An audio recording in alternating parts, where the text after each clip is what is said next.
If you booked or are planning your cruise from Tokyo, Japan for an Asia itinerary, it's a wonderful experience. We had a great time with it last summer. But what about embarkation basics? Getting from the airport to a hotel, getting from a hotel to the port.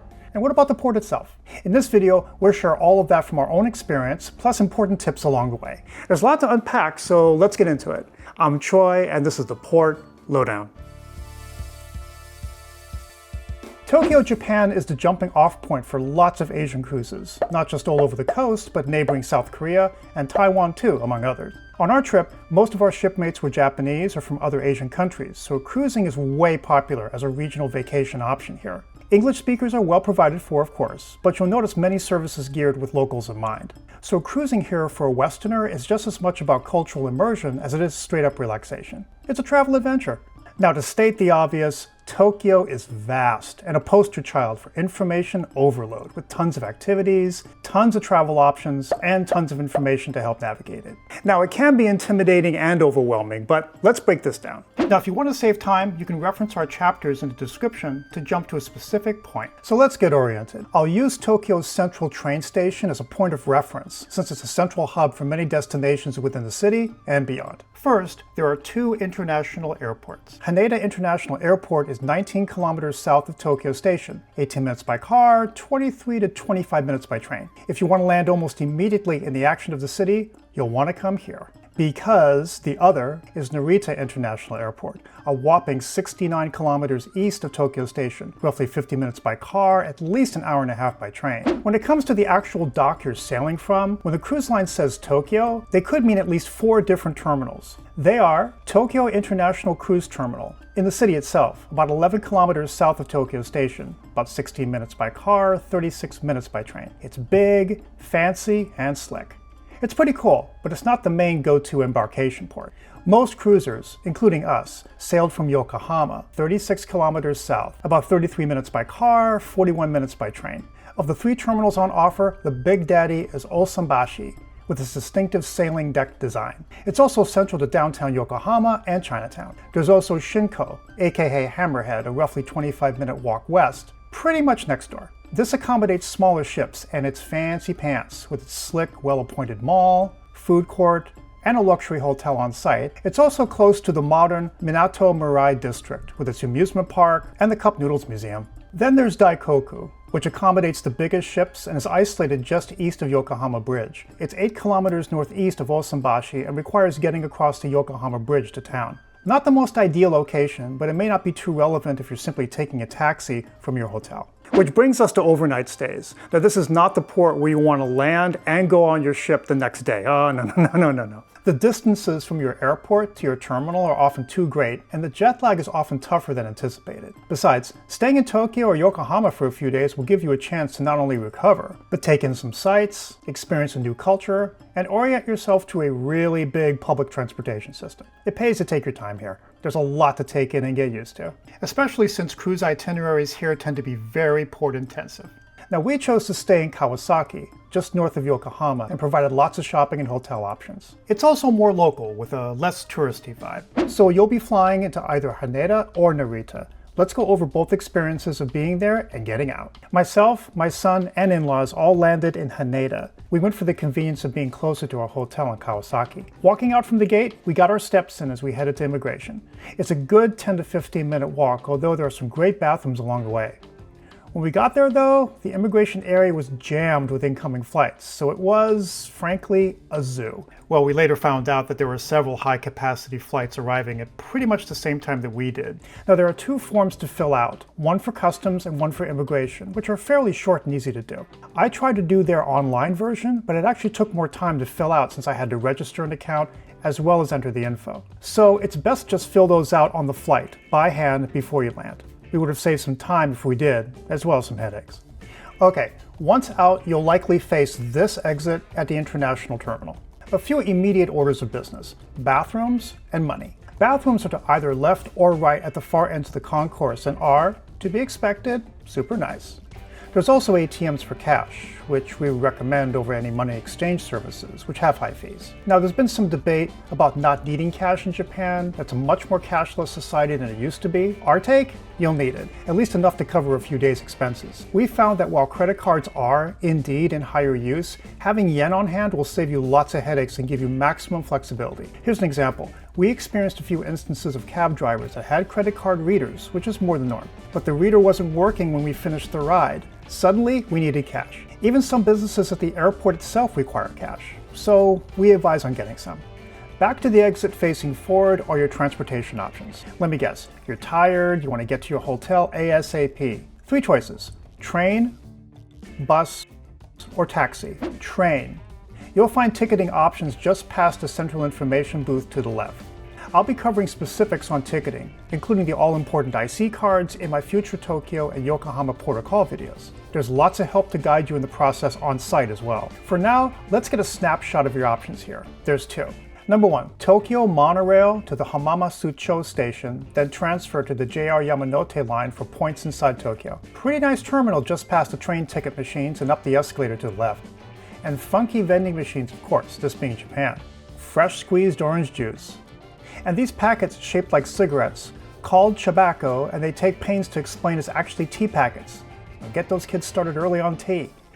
I took a peek inside the trains, and yes, there's luggage racks. Number 2, the KQ rail line to Shinagawa Station, then transfer to the JR Yamanote line. No specific luggage accommodations that I could see. Just hold on while you ride. Overall, trains are relatively inexpensive, and if your hotel is close to the rail exits, convenient enough. But lots of luggage will be a hassle, especially since once you transfer to regular train lines, elevators and/or escalators may be out of order. Plus, you really need to not travel by rail during the peak rush hours of 8 to 10:30 a.m. and around after 5 p.m. unless you want to face this. An interesting cultural immersion experience once, without luggage, but that was it for us. Bus.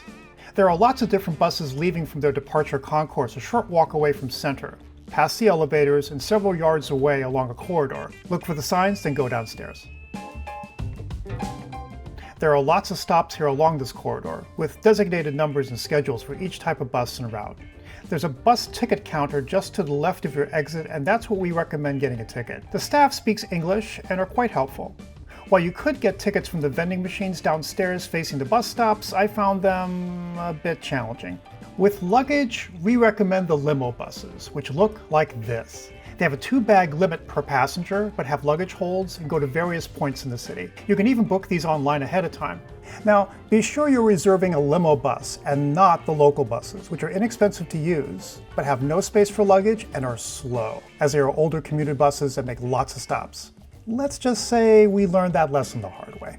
Taxi. From center, take these elevators down 1 floor. They will spill you directly to the taxi dispatch line, where staff will guide you to the next waiting taxi. The easiest and most convenient by far, and with a group, not a bad value, especially considering being driven directly to the hotel. Uber was also advertised as an option, but defaults to more expensive versions of the service or affiliated licensed taxis. You can also use the Go app for taxi hailing, which comes in handy as you travel to your different ports as well as Tokyo. Now, as I mentioned, Narita is much farther away. When you exit, you face this long lobby concourse.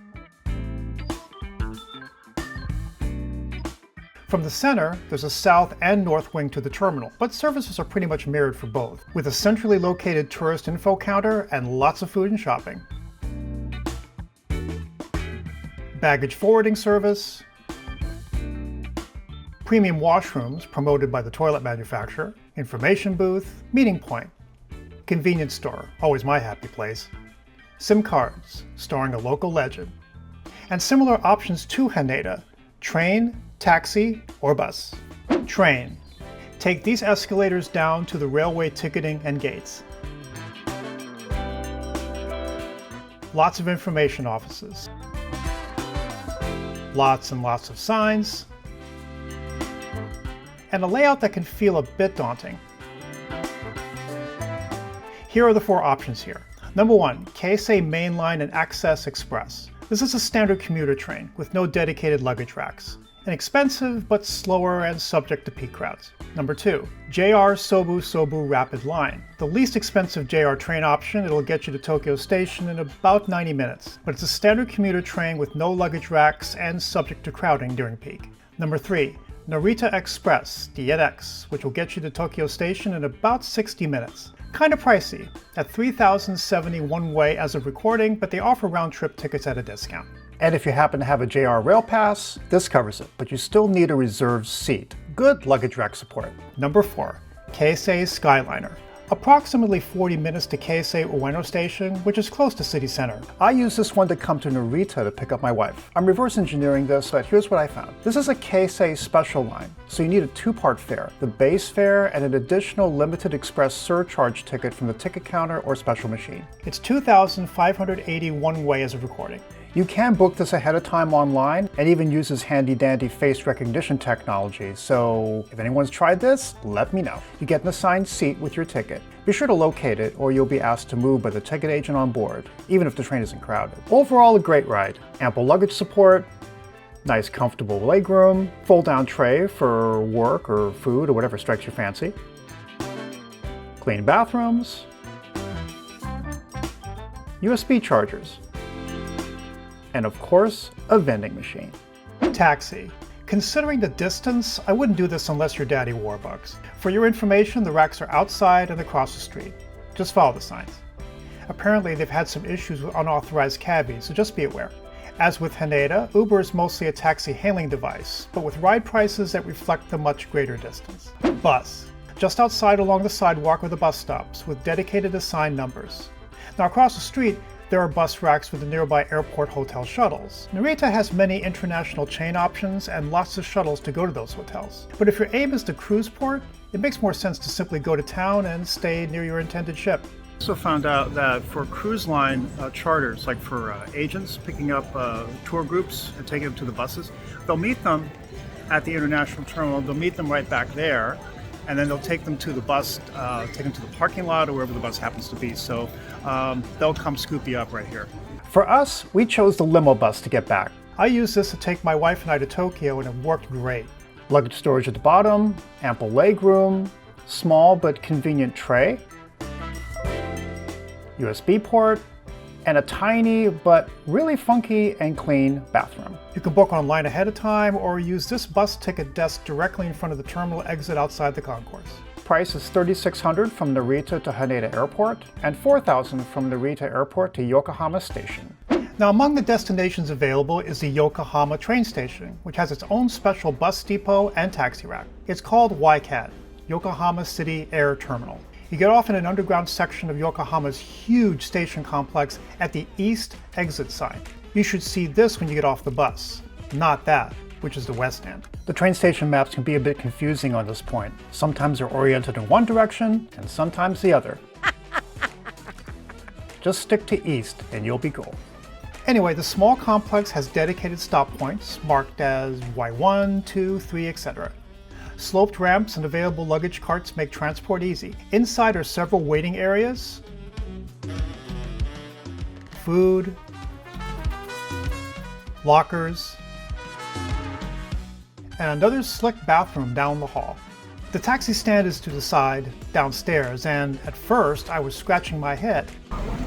No elevator. How do you get your luggage? Or maybe I just didn't read this. No elevator, but you take the luggage ramp from this hallway down to the sidewalk.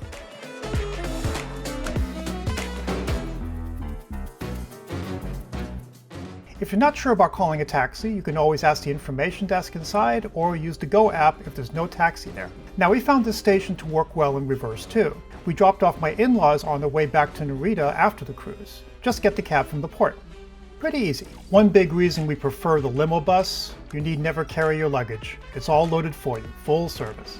And it's much more cost-effective and comfortable than taxis. And they have lots of selection for departure times. So instead of waiting on an expensive cruise line bus transfer, you can try this. Now we had a few days before our cruise, so we stayed at the Hotel Metropolitan Kawasaki. It was quite comfortable, with rooms that were somewhat larger than a standard Japanese hotel. See our link in the description if you're interested in booking this area hotel. There's breakfast downstairs, but we opted for the cheaper option of 7-Eleven and cafes directly downstairs. It's part of a larger shopping and business complex, as well as next door to the train station. By the way, if you're looking for a cheap, traditional breakfast, try Matsuya, a chain of 24-hour diners serving simple yet ample Japanese dishes. On embarkation day, we opted for taxis considering our mixed age group and amount of luggage we had. All things considered, and with our group size, it wasn't a bad choice, especially since our port was only 25 minutes away at Osanbashi. By the way, we suggest double or even triple checking with your cruise line exactly which terminal you're going to be sailing from. We asked the cabbie to take us to Yokohama port and almost wound up in the wrong place. Taxi drop-off was right in front, where we were quickly assisted with our luggage.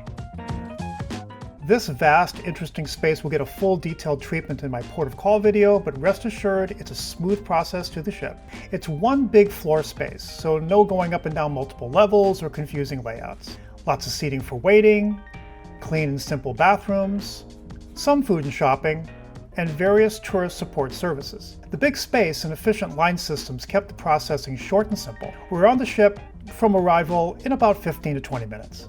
Returning was also simple, as it is with most disembarkation. Outside in the main hall, there's luggage lockers and even a luggage forwarding service if need be. So this is a luggage transfer service.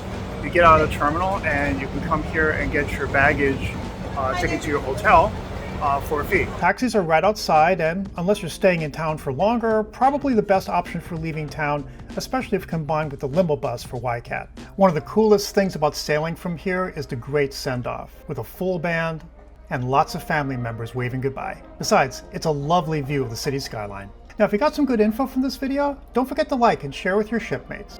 We aim to help the independent cruisers. Check out our website at portlowdown.com.